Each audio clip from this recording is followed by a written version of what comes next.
Are we really? Okay.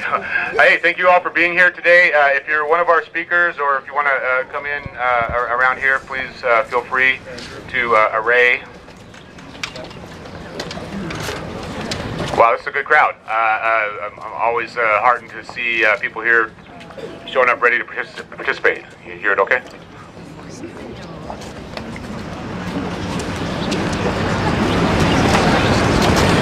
Hi, my name is Robbie Sherwood.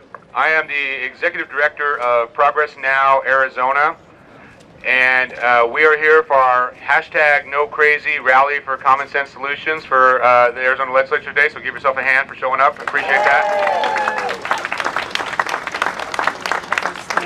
Hope you're all, if you haven't already done it, taking the time to register your name on the House kiosk so that you can comment on bills as you pay attention and follow throughout the process. That's an excellent way. They do listen, and your voice does matter.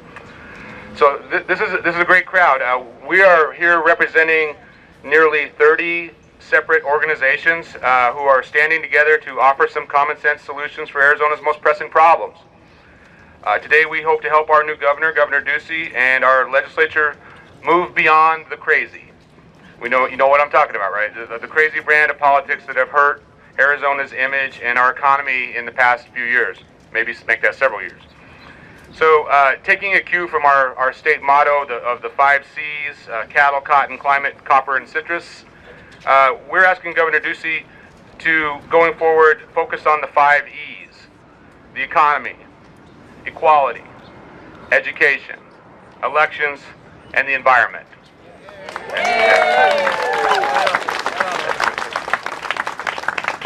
You'll probably hear a few things that don't actually start with E today too, but we're good with those too. But we need a theme, and this one worked.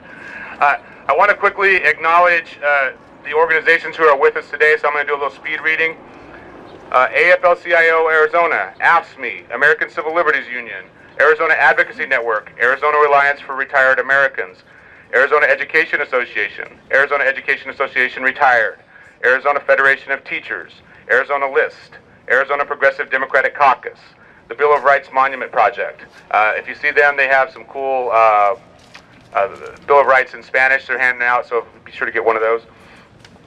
Central Arizonas for a Sustainable Economy, Citizens for Better Arizona, Communications Workers of America, Local 7019, Democracy for America, Maricopa County, Equality Arizona, League of Women Voters of Arizona, Living United for Change in Arizona, Mi Familia Vota Arizona, NARAL Pro-Choice Arizona, National Organization for Women, Planned Parenthood Arizona, Promise Arizona, Protecting Arizona's Family Coalition, Secular Coalition for Arizona, Sierra Club Arizona Chapter, SEIU Local 48 Arizona, and Somos America. Give yourselves a hand for being here. Thank you.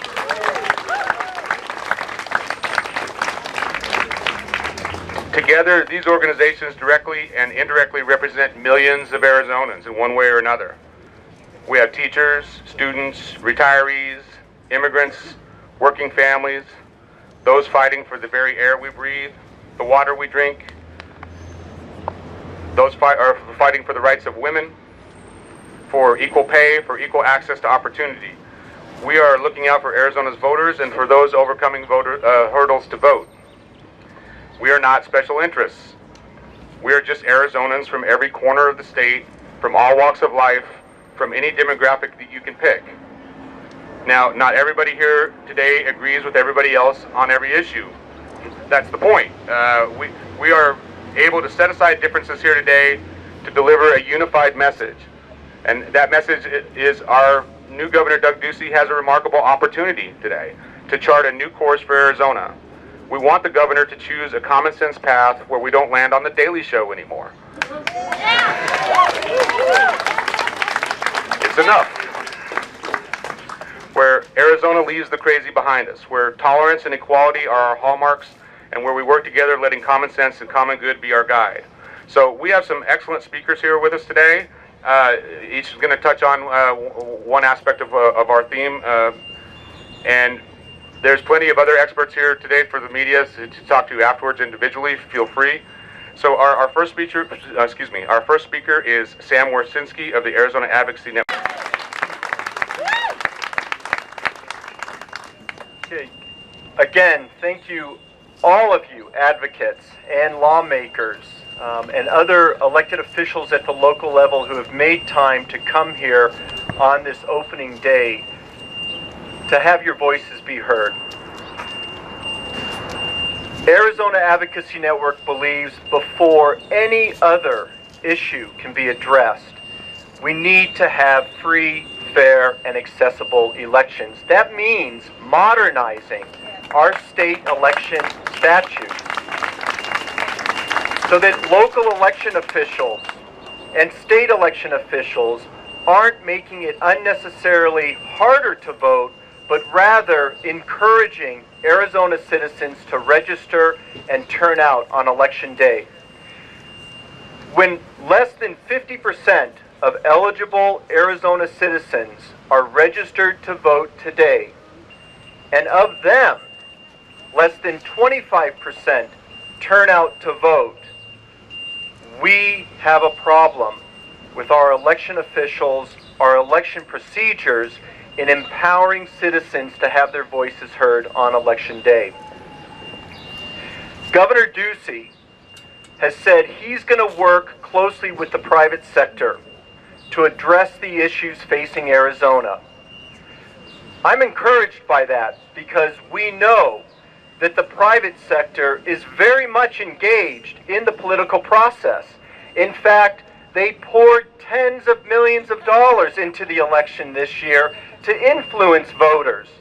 So now it's time to have the governor take a leadership position, our new lawmakers, our experienced lawmakers, to provide the procedures, the basis for citizens to have their voices heard on election day, and not to just listen to special interest groups. Thank you. Next, we are going to hear from Brian Howard of Planned Parenthood. Or somebody. I am not Brian Howard. Nobody can be Brian Howard except Brian Howard, but he is right here. Brian is the wonderful CEO of Planned Parenthood. My name is Joel Feynman. I am the board chair for Planned Parenthood Arizona. Yeah, let's give it a round of applause. Go Planned Parenthood, yeah. Planned Parenthood and the other progressive organizations here today have a message for Arizona's leaders. Get real. You cannot demand that women and families take personal responsibility and then take away the freedom to make their own decisions. You cannot tell us to stand on our own 2 feet and then take away the education that provides us and our children with the knowledge and the skills to do so. You cannot boast about the natural beauty of our state and then destroy it by dismantling environmental protections. Like education, like economic justice, like voting rights, like LGBTQ equality and environmental justice, women's reproductive rights have been under attack in this state. Arizona has moved from supporting women making their own decisions about pregnancy to outright hostility. That has to stop. Women in Arizona now face a myriad of restrictions that have nothing to do with their health and well-being. At the same time, women's health care providers have been ordered to ignore medical experience and practice out-of-date health care. The end results of these mandates is women losing wages, women losing time with their families, and traveling hundreds of extra miles for the health care they need. Faced with these hurdles, some women are undoubtedly foregoing health care altogether. This, too, has to end. We certainly don't need any more restrictions, which is why one of the people I would like to briefly bring up is Representative Victoria Steele from Pima County, my beloved county.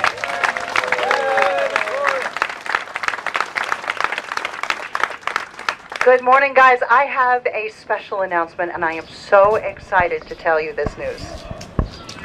Senator Katie Hobbs and I have written a letter to the Speaker of the House and the Senate President asking to have them sanction a caucus to protect women's reproductive rights so that women and their rights will be protected and honored and considered in all issues.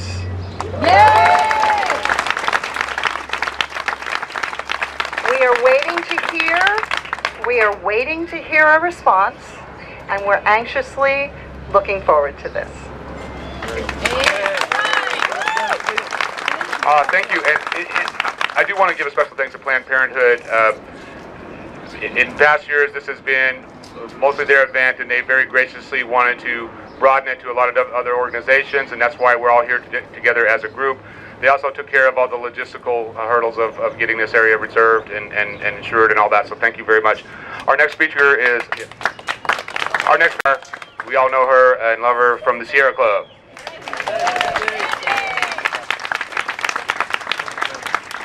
Thank you so much. And as Robbie said, we don't all agree on everything, but we sure do agree on what's important. And I am so glad to see everyone here today speaking up and standing up for the Arizona that I know and love and have for the past 27 years. Arizona is a beautiful state. We're so lucky to have wonderful public lands from Grand Canyon to Saguaro National Park, 27 state parks, 3 natural areas, Lost Dutchman, Karchner Caverns, Tubac Presidio, Humalavi Ruins. We're also fortunate to have 300 days or more of sunshine, and that can help us generate clean energy to benefit of our air and water as well as our economy. We're asking the Arizona Legislature and the governor to take actions that are good for our environment, our health, and our economy. These include establishing a sustainable funding stream for state parks, and they could do that via our vehicle licenses. Reinstating the State Parks Heritage Fund, which comes from lottery dollars. Keeping intact the Arizona Game and Fish Heritage Fund from lottery dollars, which helps to fund wildlife programs. Authorizing the Arizona Department of Environmental Quality to develop and adopt a plan for reducing carbon pollution from existing power plants. Properly funding Arizona Department of Environmental Quality and Department of Water Resources so they are more than merely permitting entities, but that they're truly standing up to protect our air and water resources. Supporting clean energy programs, including strong codes and standards for energy efficiency, which helps us all save money, and removing barriers for solar rooftop programs. For Governor Ducey, we asked that he rethink his first official action as governor, and that was to continue a moratorium on rulemaking that helps to protect our air and water, and update the regulations that have been held in check for many years under Governor Brewer. There's strong evidence that it doesn't save us money, it doesn't produce jobs, and it certainly doesn't protect our air, our water, or our health. Thank you. And our next speaker, I didn't mean to skip you in the order there and make you nervous. Yeah, it was Andrew Morrill from the Arizona Education Association. Well, thank you all very much for being here. And as Robbie said, my name is Andrew Morrill, and I have the privilege of being the president of the Arizona Education Association, the largest professional organization in the state. I am flanked by our very strong AEA retired contingent, folks that gave their careers 2 and 3 decades to students in Arizona. And I, too, am heartened by the fact that, although sometimes we say the legislature as if they're all of one mind, that we have Representative Steele, Quesada, and other great policymakers here standing with us this morning for common sense. Just for common sense. Now, I taught high school English for 17 years. I want you to look at this sign over here that says no crazy, because unfortunately, as an English teacher, I do remark, you can't have crazy without AZ, and that's a shame.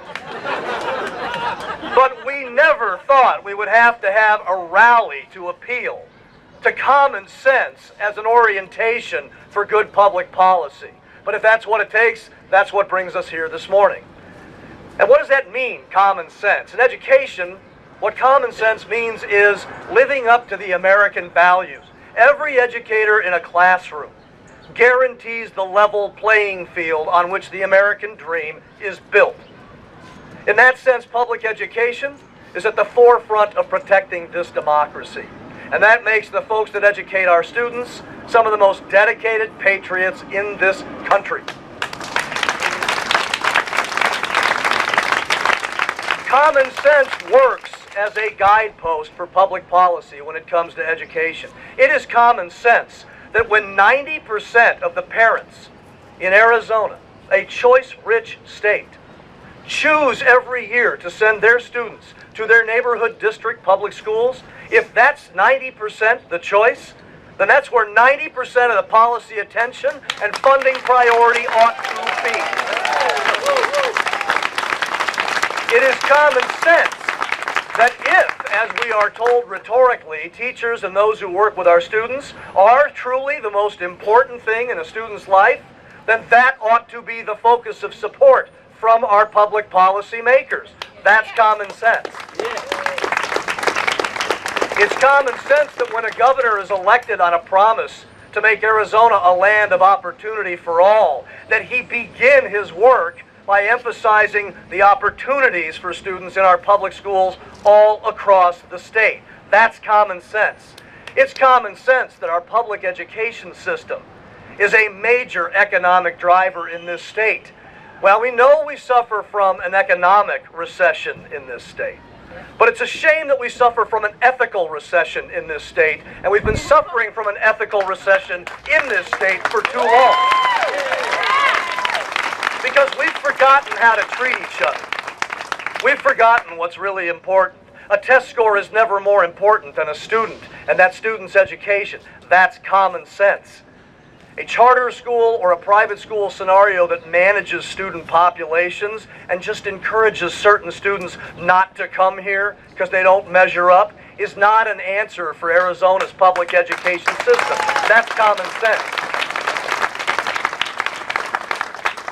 We will come out of economic recessions, although recent laws have made it harder to do so.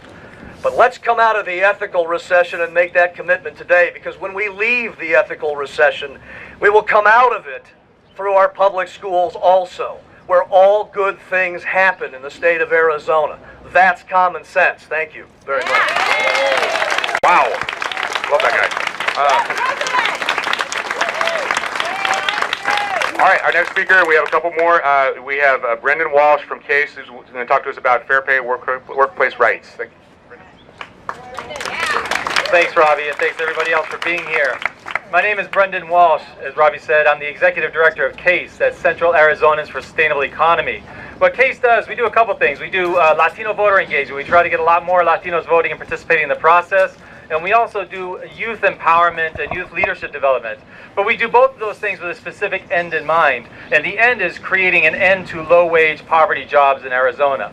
We believe that in Arizona, we have to have better jobs that can sustain our families, and that one job, not two or three, should be enough to sustain yourself and your family. Thank you. So just a couple of things. Since 2011, when Arizona, so obviously our economy crashed in 2008. In 2011, Arizona began creating jobs again. Since that year, the creation of jobs has been primarily in four sectors: construction, hospitality, retail, and food preparation and food service. Nearly all the jobs created in these industries pay under $10 an hour and are not enough to sustain families. So that means, despite the fact that people would say the economy is recovering, and for business and corporations there is a more hospitable climate, there isn't for working families. The crisis of poverty jobs is getting worse, not better in Arizona. So our legislation has to start working now to do more to create more high-paying jobs. We have to make sure we have an educational system that prepares our youth to participate in higher paying jobs. But at the same time, we need to do more to raise standards to get closer to a living wage for people working in the industries, the low wage industries that already constitute the core of Arizona's economy. Instead of, for instance, instead of attacking cities' rights to raise minimum wage within their borders, the legislature should be doing more to raise wages for everybody. Instead of attacking unions in our state, the government should be working with those unions to create safer and more productive workplaces. And finally, we must do more to end discrimination in workplaces, discrimination against women, people of color, and LGBTQ communities, to end the great disparity in wealth and wages that we have between those segments of the population. These things must happen, and they can't happen now. Arizona is a state with great economic promise, but we must do more to realize that promise, not just for a few people, but for all Arizona's families. Thank you. Hi, thanks, Brendan. And I want to mention one organization that I forgot, the National Council of Jewish Women. Thank you for all being here. I see you all in the pink, so it's a great showing, and I apologize for neglecting that. Our next speaker to talk about equality, who better than Equality Arizona? We have Catherine Alonso here, who's the board chair. Hi, and thank you so much to everybody for being here. As Robbie said, I'm Catherine Alonso, and I am the co-chair of the board for Equality Arizona. We advocate for the equal rights and treatment for every single Arizonan through equal legal protections and rights. We are all agreed that economic development has to be a top priority to move our state forward. And the most important ingredient as we consider that economic development is that we are open to business for everyone.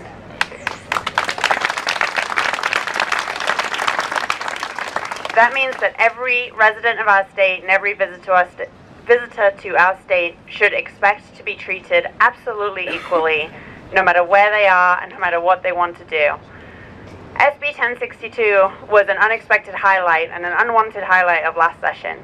We want to make it absolutely clear that there is no version of SB 1062 that would not be used to discriminate against members of our society. No crazy. And we urge that every single lawmaker spends their time crafting legislation that can't be used to wage discrimination against Arizonans. We also won't rest until every person in our state can expect to be treated absolutely equally in their place of work, their home, and any place of leisure around Arizona. Thank you all so much for the work that you have done to support our mission, because we absolutely won't see this through without all working together. Thank you. Thank you, Catherine. Our final speaker, and then we can take some questions if the media has them, is Raquel Terran from Mi Familia Vota to talk about immigration. Buenos dias. Good morning, everybody. I want the mic. All right. Well, I just also want to acknowledge our legislators, because they're champions of the 5 E's. They're not only efforts, it's excellence that we're going to add, because they're amazing, and good luck. God bless you, because we know it's hard. We're going to be here to support the efforts and call us so that we can continue to organize. So I represent Mi Familia Vota, and we work around the Latino community, engaging Latinos in the decision-making partners, together with One Arizona, together with Arizona Wins. We've been engaging Latinos, we've been engaging the working class, women, other minorities, and we're proud of that. We've also been part of the fights against the mean-spirited legislations that have come out of here. But we have to remember, since 2011, we haven't had anti-immigrant legislation come out. We have not. For 3 reasons. Number 1, we're not scared to go in a legal battle. We will fight at the courts. Number 2, we organize, and we're stronger than ever. And 3, we build political power. And we're ready. This year is not going to be any different. We're ready. We're going to be ready. If we have to fight at the courts, we will. If we have to organize, we will be here, and we will be watching what the legislators do, and we will make sure to engage everybody that we can in the decision-making process. And to Governor Ducey, you have an opportunity to rebuild the trust in Arizona. You have an opportunity to drop this frivolous lawsuit that you joined, denying more than 100,000 people who live in the state of Arizona from this executive action that the president gave. Governor Ducey, do the right thing. Stop wasting Arizona taxpayer money. We need them for our schools, we need them for better environment, we need them for much more than to waste money in frivolous lawsuits. Be aware not afraid of legal battles, not afraid to organize, and we're not afraid to continue to build political power. Thank you. I had a few other things I was going to say. I may not say them now to come back to follow. We're about ready to take some questions if you want, but I wanted to make one quick point on the economy. Governor Ducey is going to speak soon. We don't know exactly what he's going to say. We'll see the details soon.